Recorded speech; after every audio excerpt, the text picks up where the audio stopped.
a dear friend of mine, and we have also collaborated in many projects. So it is obviously a pleasure for me to chair this session. He will be talking on a very interesting area, spatially speaking and also spiritually speaking. So I will not stand between you and Professor Mahanta right at the moment. I will come back with my comments later on after he delivers his lecture. Over to you, please.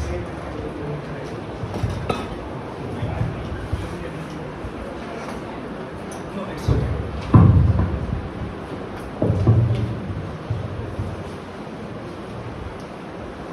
Very good afternoon to everybody present here. So there is, as it always happens in conferences, we are running slightly behind schedule, and I have been told to stick to a specific time frame. And I also realize I am standing between you and lunch. Okay, so that is not a good position to be in. So what I'll do is, standing before lunch is better than after lunch. yeah. Anyway, so what I'll do is I'll stick to a few ideas that I have jotted down, which doesn't mean that I'll actually be reading my paper, but more or less stick to the point so that I don't deviate too much and can maintain the time allotted to me. Also, let me very honestly admit that, while this conference is on consciousness studies and its related aspects, that isn't exactly my area of specialization. As Prof. Lahiri was saying that he is looking forward to the spatial and religious aspects of my talk. But I'm basically a disability studies researcher, and I approach aging from the disability studies perspective. And my interest in this topic, centers around that aspect of the intersection between religion, between salvific spaces, and the experience of aging. And my foray into aging studies in India is primarily, kind of motivated by the fact that while aging studies seems to be developing very significantly, across the globe, perspectives are largely Western, which is, obvious. But also there are Western takes on Indian experiences of aging, which I wanted to, kind of be in a dialogue with as I was talking. So these are the preliminary, things that I wanted to say as a frame to what I hope will be an idea that I can communicate through this talk of mine. So I began by looking at documented perspectives on human life, aging and death in the Indian tradition. And this could be traced back to Vedic texts, particularly to the Rig Veda and the Atharva Veda. A fundamental aspect of Vedic culture was its affirmative outlook on life, emphasizing material well-being, longevity, and the continuation of lineage. In Vedic society, and this is important from the aging studies perspective, where lifespans were relatively short, death was not necessarily associated with old age and physical decline. Rather, it was often linked to youth and vitality and something that impinges on it. In fact, the Sanskrit compound Jaramrityu, meaning death in old age, and its strategic deployment suggests that such an end was an exception rather than the norm. Further, life was not yet rigidly divided into the distinct phases that we now associate with the classical Hindu model of aging, brahmacharya, grihastha, vanaprastha and sannyas. Okay, this was a rather different conception of death, with aging not there in the picture in the way that we understand it today. The conceptualization of old age as a stage marked by declining strength and capability first becomes evident in texts like Brihadaranyaka Upanishad. Okay. These Upanishadic texts, they convey a kind of heightened awareness of the physiological and existential afflictions of aging, advocating a life of meditation and contemplation as a means to attain liberation or moksha. And then again, dovetailing into the discussions in the previous session, with the rise of Buddhism, the focus shifted towards the attainment of nirvana. And there is a little bit here that a little bit of the exchange that happens. So Buddhism presents aging and death as integral aspects of dukkha, the suffering inherent in samsara, the cycle of birth, death and rebirth. The inevitability of aging was one of the pivotal realizations that led Siddhartha Gautama to renounce his princely life in search of enlightenment. Unlike the Vedic and Upanishadic traditions, which sought longevity or even immortality, Buddhism forwarded the idea that true liberation lies not in extending life or evading old age, but in attaining nirvana, the cessation of suffering and release from the cycle of existence, which is what I had summarized, but I think I am corrected by the interventions a little bit in the previous session, so I acknowledge that. The synthesis of Vedic principles and Buddhist ideals, particularly those concerning renunciation and spiritual liberation, laid the foundation for later Hindu conceptions of life. So, the ideal framework of an organized life structured around age and class-specific duties, the Varnashrama Dharma, was formalized in this later stage, as were the 4 life stages: brahmacharya or celibate studenthood, the householder phase, the forest-dwelling hermit or the vanaprastha phase, and the wandering ascetic phase, the sannyasi.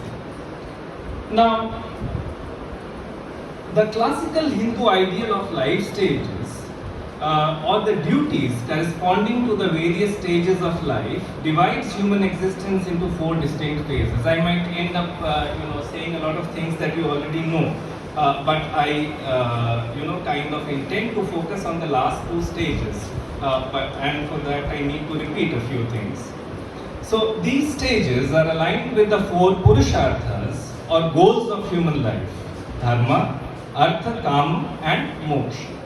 The ashramas are designed to facilitate the balanced pursuit of these aims over the course of a lifetime.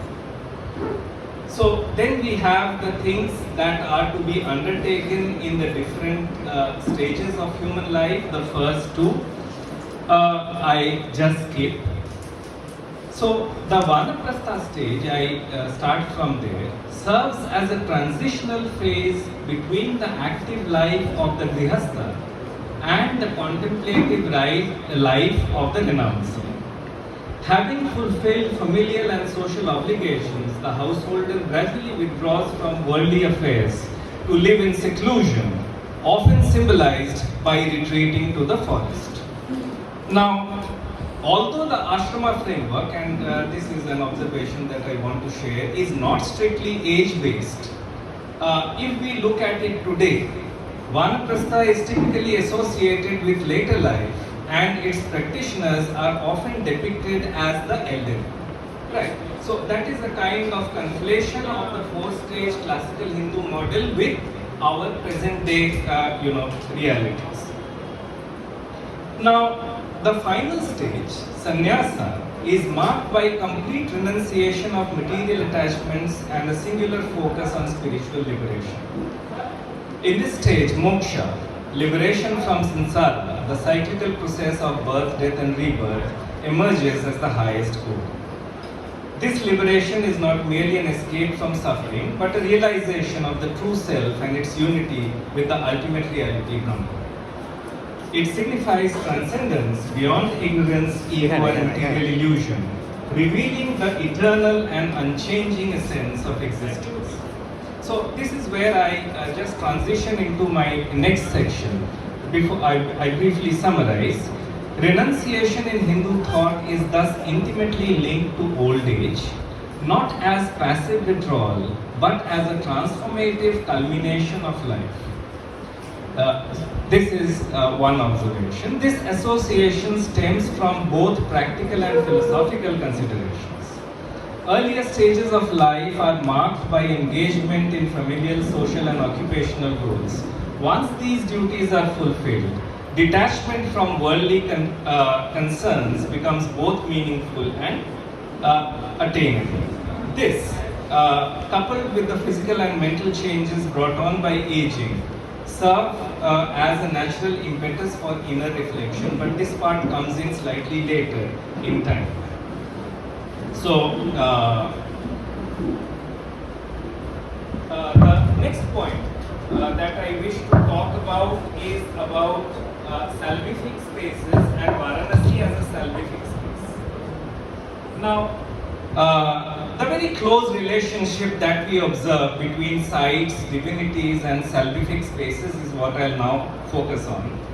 So, Tirth Yatra and Tirth Kshetra are significant aspects of Hindu tradition, and most of these pilgrimage places are associated with important sacred narratives of gods and goddesses. Now, while the concept of sacred space is present in many religious traditions, not all religions incorporate the notion of salvific spaces, a space believed to have the power to aid in salvation or spiritual liberation. Okay, so I kind of bring in that renunciatory phase to dovetail with Varanasi as a salvific space. So, salvific spaces are believed to facilitate moksha, liberation from the cycle of birth and rebirth, and these spaces are more than just sacred.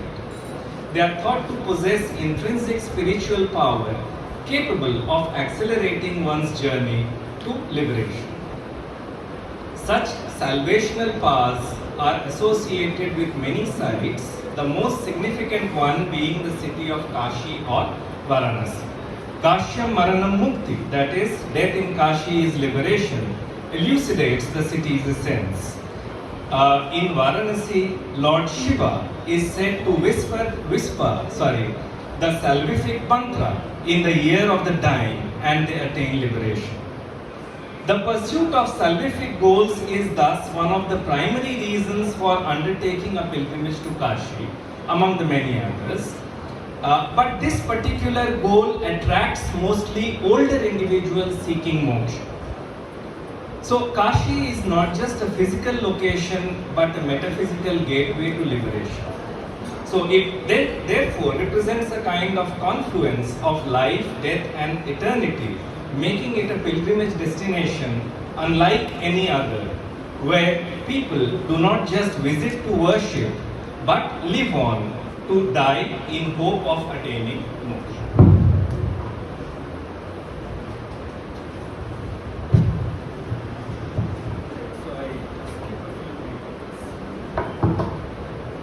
So, the desire for salvation is therefore a central motive behind pilgrimages to Kashi, particularly for those in the later stages of life. For many Hindus, who hope to die and attain moksha, Kashi thus becomes a one-way journey, a conscious relinquishment of worldly attachments in anticipation of spiritual liberties. So for some people, it is cremation and immersion of ashes in the Kashi, in the Ganga. Okay, but for some others, there is another way, and that is what I focus on now. They choose to live out their final days in the city, surrendering their bodies and lives to its sanctity. This belief has led to the establishment of the Moksha Bhavanas or the Mokshu Bhavanas, which is what I focus on now, which are special hospices where the elderly and terminally ill reside, awaiting death within the sacred geography of Kashi. These spaces embody the Hindu understanding that liberation is not solely a matter of belief or behavior but also of place, that the geography of the sacred can become a geography of transcendence. Now,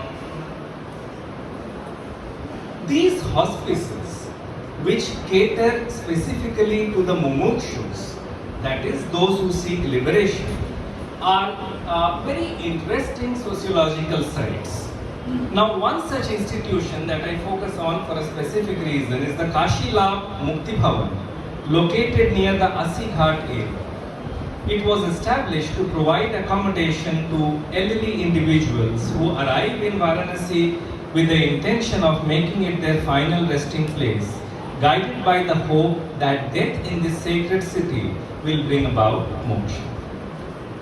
These individuals, when they sense that death is near, come to Kashi to detach themselves from worldly bonds, both emotional and material, in accordance with the Hindu ideals that we just talked about, that view detachment as necessary for successful spiritual departure. These Mukti Bhavans serve as contemporary sanctuaries for ancient Hindu ideals, offering a space where the quiet introspection of the Vanaprastha stage converge with the ultimate renunciation of the sannyasa stage, all in pursuit of liberation. Now, the act of residing in these salvation homes to die in the holy city and attain moksha reflects the core ethos of Vanaprastha and sannyasa. Okay.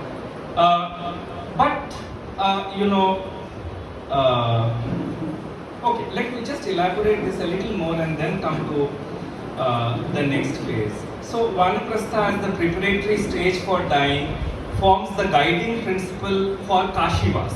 Okay, the practice of settling in Kashi to await death. In principle, the ideals of Kashivas discourage the formation of new social ties. As such, attachments are viewed as impediments to the renunciatory path of spiritual liberation. So this is the ethos behind the stays in these mumukshu bhavans. However, the theoretical ideals prescribed by Hindu philosophy often stand in stark contrast to their practical realization in these mukti bhavans.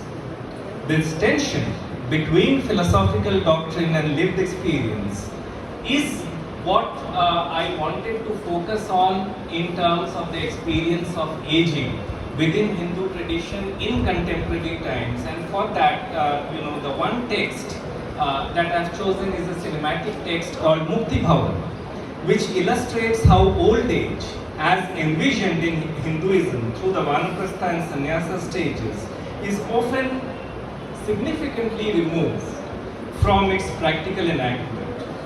So the film becomes a kind of cultural text, a cultural summary of how emotions, familial bonds, and the complexities of modern life continually challenge the abstract ideals of detachment, offering a very reflective commentary on the contradictions embedded in the spiritual journey towards moksha. And that is what I briefly highlight on now.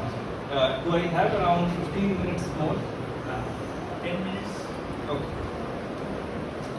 So this film, Mukti Bhavan, a 2017 film by Subhashish Bhutiani, is set against the landscape of Varanasi and draws inspiration from the real life tradition of older individuals journeying to this sacred space to await death and their family members bringing them and staying with them to facilitate the process. So the narrative centers on Daya, a man in the twilight of his life who experiences a sudden and intuitive sense that his end is near. Convinced that dying in Varanasi will grant him moksha, he insists on traveling to Mukti Bhavan, the guest house that I just mentioned. Okay. His son Rajiv, like so many of us, caught up in the dynamics of the world, reluctantly accompanies him, taking a break from his demanding urban job. Now, this is the spiritual premise, but beneath this spiritual premise is also a depiction of Daya's growing disconnection, not only from the world, but also from the very family he once held together. At its core, the film therefore becomes a very subtle and poignant portrayal of the invisible burdens of aging, and the decision to go to Varanasi becomes very different from what it structurally is versus what it is in spirit. So, though physically present in his family home, Daya is emotionally and spiritually displaced. His presence is tolerated more than cherished, and I'm not going into the details, just summarizing, but I think you get a drift of this because this is something that is fairly common in experience. His thoughts are dismissed, his routines are seen as mild inconveniences. Okay, and in this context, Daya's desire to go to Varanasi transcends religious or philosophical motivation. It becomes a kind of personal rebellion and an emotional escape. Correct? So, by choosing to leave home for Mukti Bhavan, Daya asserts his agency, stepping away from life in which he feels invisible and unwanted, and the Kashiwas model becomes a kind of alibi for this journey. So, there is the literal journey, and there is also the symbolic journey to reclaim dignity in the face of emotional neglect. That is highlighted. When he comes to the home, away from the home where he had to grapple with loneliness and the sense for autonomy, which is of course an experience increasingly shared by older individuals today. What is highlighted is the idea of loneliness as being conflated with solitude, something I'll just explore briefly in a couple of minutes. So, Mukti Bhavan in Varanasi is Daya's place to die, but ironically, it becomes a space where he is finally recognized, heard and seen in ways that he wasn't for the time that he had become old. Shortly after his arrival, Daya forms friendships and finds a confidant in a long-term resident Vimla, whose presence offers solace in his final days. His quiet companionship with Vimla brings into his life humor, wisdom and calm. So the Salvation House becomes a sanctuary, fostering not isolation but a sense of community, and not emotional detachment but emotional support amongst the peers who share the same ultimate goal.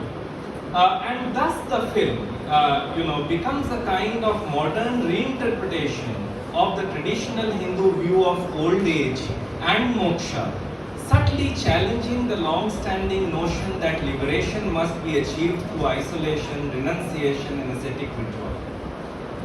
This is compounded by, of course, the ageism that Daya experiences. In classical Hindu philosophy, the final stages of life are typically envisioned as periods of solitude, contemplation, detachment, and moksha as a solitary journey inward. But in contemporary society, these ideals prove often difficult to realize. The literal withdrawal to a forest is no longer feasible. Instead, these stages must be reimagined in terms of inner maturity, acceptance, and reflective solitude. Now, there is also a section about caregiving, and the family system, which I am not going into. I'll just kind of give you 2 or 3 examples to illustrate what I am saying. That although Rajiv beautifully accompanies Daya to Varanasi, thinking that his father is almost about to die, as his father becomes more alive, in a different sense in Varanasi. Rajiv is seen asking the hospice manager, और कितना दिन लगेगा? So that kind of that one thing symbolizes the tensions that are there here. Okay, so it is a kind of desire to hasten the process, betraying a kind of emotional exhaustion behind the underneath the veneer of duty. Something which must not be taken either negatively or otherwise, but as a fact that exists. Now, so the idea, there are tensions between the idea of filial seva and lived reality. And the film invites viewers to reflect on this dissonance. How the ethics of caregiving, while revered in theory, often blur into obligation, impatience, and even a subconscious yearning for relief, not from the parent, but from the burden of the responsibility that is there on them. Okay. So, through this very quiet narrative, that is the word to use for this film, Mukti Bhavan humanizes the philosophical journey towards moksha, the ideal journey, complicating the binaries of renunciation and attachment, duty and fatigue, solitude and community, to offer a tender, contemporary reflection on aging dignity and the search for meaning in life. Now, quick final words.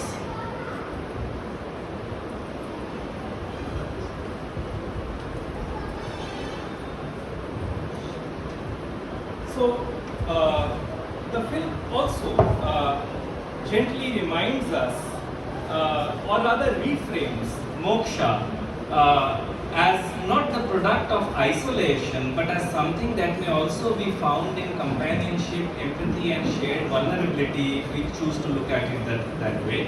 It does not dismantle the Hindu vision of the end of life, but rather adapts it to new social realities, just like the adaptations that I talked of when we began with the paper, of the four-stage model initially not being there, the idea of old age coming in, and then the models being reframed in terms of old age. So perhaps there is a kind of need for that. So this evolving vision reflects the largest shift in the spiritual and emotional consciousness of aging individuals today, which this four-stage model probably needs to be in dialogue with.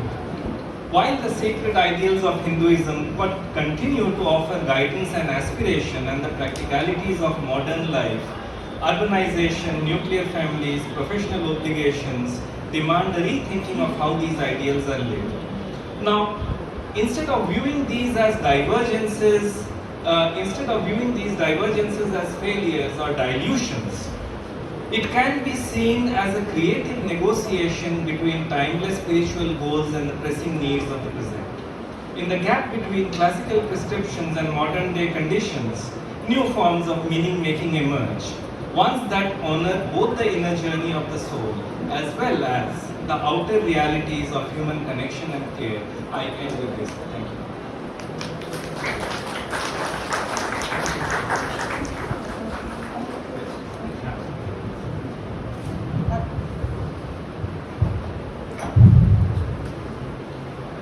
Thank you, Professor Mahanta. Wonderful presentation in which he actually talked about a complex of ideas, one merging into another.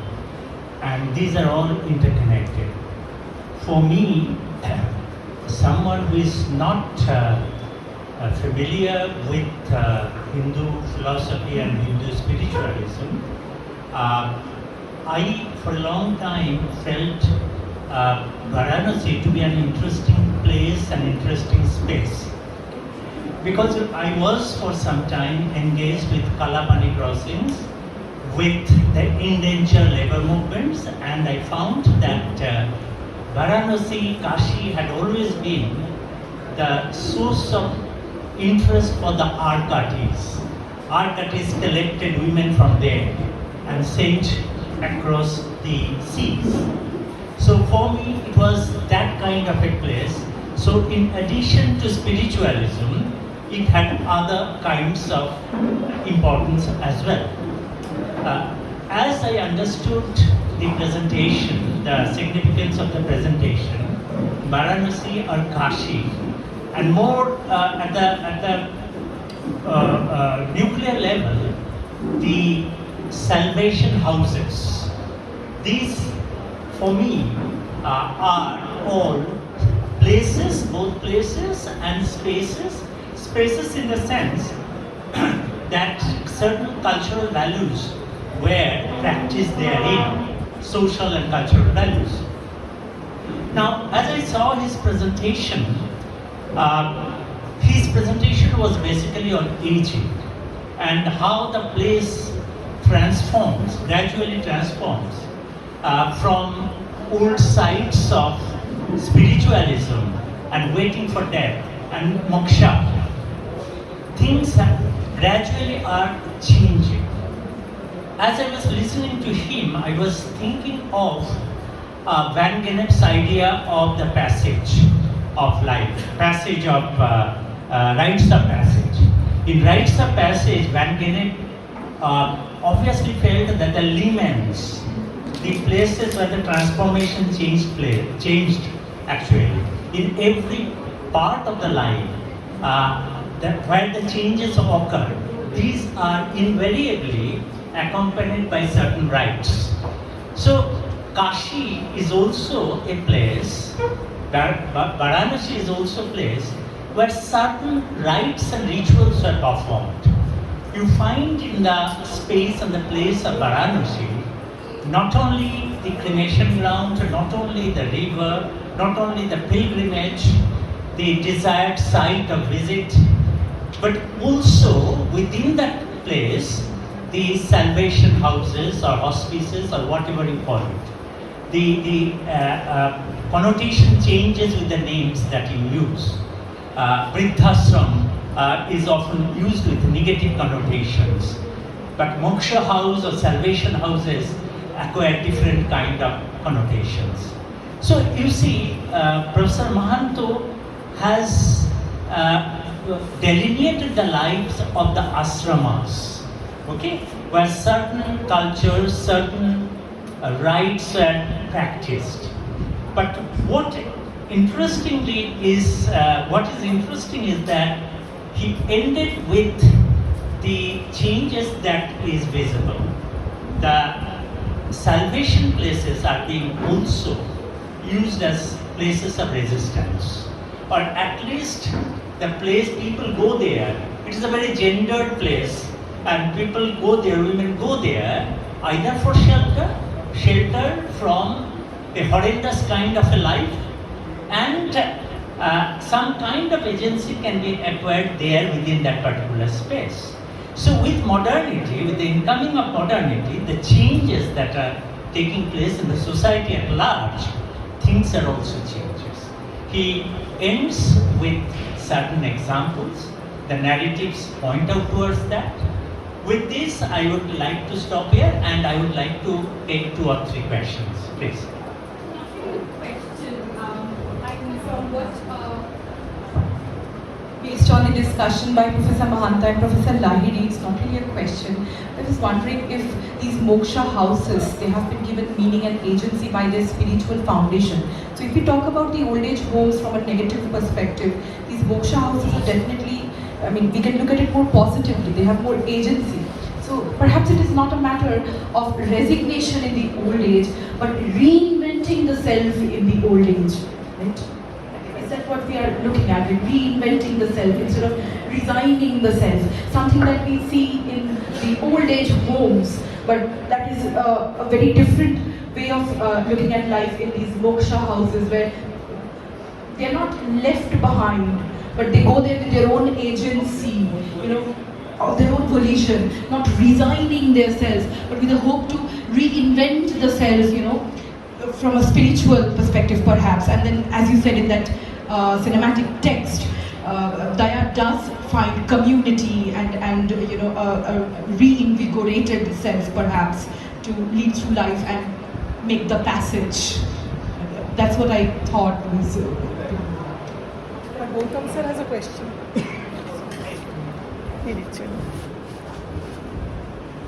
Well, it's a very good paper.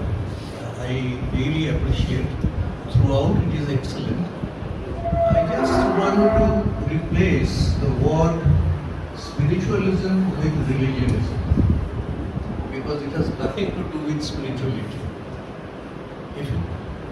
If you could, because calling these things spiritual is an insult to spirituality proper. So you can use, now many political leaders are using religionism as spiritual. You can see in Ajanta, they call it a spiritual side. So it cannot be spiritual. It's a too deeper thing. It's a way of life, and I think religionism is a better, and you have to be bold here because you are critiquing the system. Please don't use the word as a friend. I know you for many years. So I think spiritualism is not the proper word to use. It will be, if you want to critique the system, it should be religionism, which Sri Aurobindo uses twice, once in the human cycle and then in the foundations of Indian culture, again and again, to differentiate between two things. And that is what our politicians are not doing. So they are using spiritualism as really, why is Ajanta a spiritual place? Why is bathing a spiritual activity? It's a religious thing. So spirituality is it has a totally different definition, different characteristic. So it would be a wonderful paper. This is my suggestion if you want to say anything on this. If we have anybody else, I can take this question and then Any other question? Right, thank you. So, in politically charged atmosphere, I think it is only fair to distinguish between religion and spiritualism. So I guess the distinction that has to be made is between the juxtaposition of the two ideas in ancient times versus its fracture in recent times. Okay, I hope that is that is a point well made and well taken with this little bit of caveat. Yes, to come back to your observation, I think yes, this agentic part that is there in people going to moksha bhavanas is very different in spirit. May not be, there might be certain similarities also, because when people opt for old age homes, now they do it as a matter of choice. So yes, there is a very nuanced distinction to be made there. It might not be a either or scenario. Okay, so that is the one thing that came to my mind. But yes, this has generally set me thinking. And in any case, this is not a complete presentation. Let me acknowledge that. And religion and spirituality, unlike Professor Goshal's, is not my area of strength. So I was a bit, kind of treading on ground that I wasn't very sure of. But I wanted to take it, as rightly observed, from the perspective of aging and its interaction with religion. And okay, fine. So I guess yes, I won't stand any more between you and lunch, and I